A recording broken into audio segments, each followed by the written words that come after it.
দাঁড়াও, তুমি কি জানো ওটা কিসে টিপ দিলে? হ্যাঁ, ওটা 10 লাখ টাকা চেক ছিল, যেটা তোমার অ্যাকাউন্ট থেকে তোলা হবে। আমার অ্যাকাউন্ট?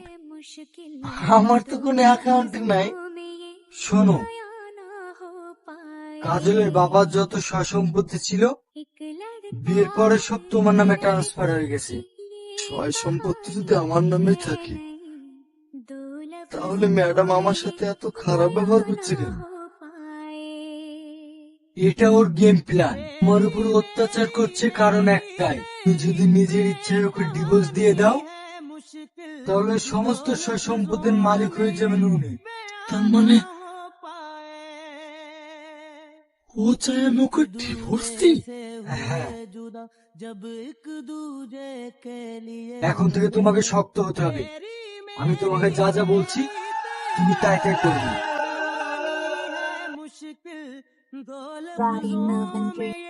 তোদের সাহস কি ওর হয় একটা ভদ্রলোকের বাড়িতে এভাবে মদ খেয়ে হইচই করতে?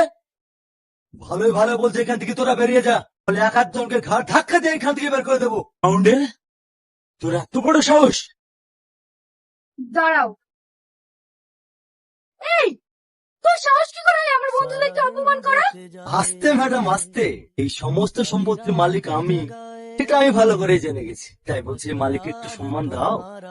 আর যদি বেশি বাড়াবাড়ি করিস না, ওদের সঙ্গে তোকে এই বাড়ি থেকে ঘাড় ধাক্কা দিয়ে বের করে দেবো।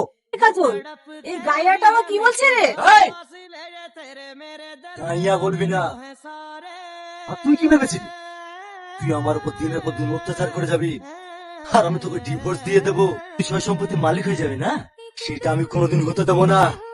আজ থেকে তোকে আমি পাথর নাচ নাচাবো, পাথর। ভিখারির বাচ্চা, চালাতে তো একটা রিক্সা, বাপের সম্পত্তি নিয়ে নিজেকে বড়লোক মনে করছিস না? কারো সম্পত্তি নিয়ে রাতারাতি বড়লোক হয়ে যাবো সেই স্বপ্ন সামার দেখে না। আমার সঙ্গে ডিভোর্স চাস তাই না? যা, তোকে আমি ডিভোর্স দেবো। সত্যি সত্যি তুমি আমাকে ডিভোর্স দিবা? তাহলে তো বাড়াবাড়ি করছে কেন? আসতে অত আনন্দ পাওয়ার কিছু নেই, ডিভোর্স তো আমি দেবো, কিন্তু তার আগে আমার একটা শর্ত আছে। কি শর্ত বলো? আমি তোমার সব শর্তে রাজি আছি। এই যে তুই সবসময় আমাকে গাইয়া ভূত বলিস না, তাই তোকে আমার সঙ্গে গিয়ে আমাদের গ্রামে 1 মাস থাকতে হবে, বলে তোকে আমি ডিভোর্স দেবো। অসম্ভব, আমি শহর ছেড়ে গ্রামে গিয়ে থাকতে পারবো না।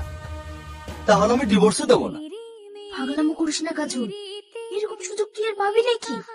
30টা দিনের তো ব্যাপার, দেখতে দেখতে কেটে যাবে। দেখো, রিয়া কিন্তু ঠিকই বলেছে।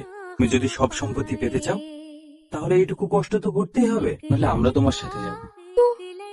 কোনো কিন্তু না, আছে। ঠিক আছে যাব, কিন্তু আমার সঙ্গে আমার বন্ধুরাও যাবে। কোনো অসুবিধা নেই, যেতে পারি।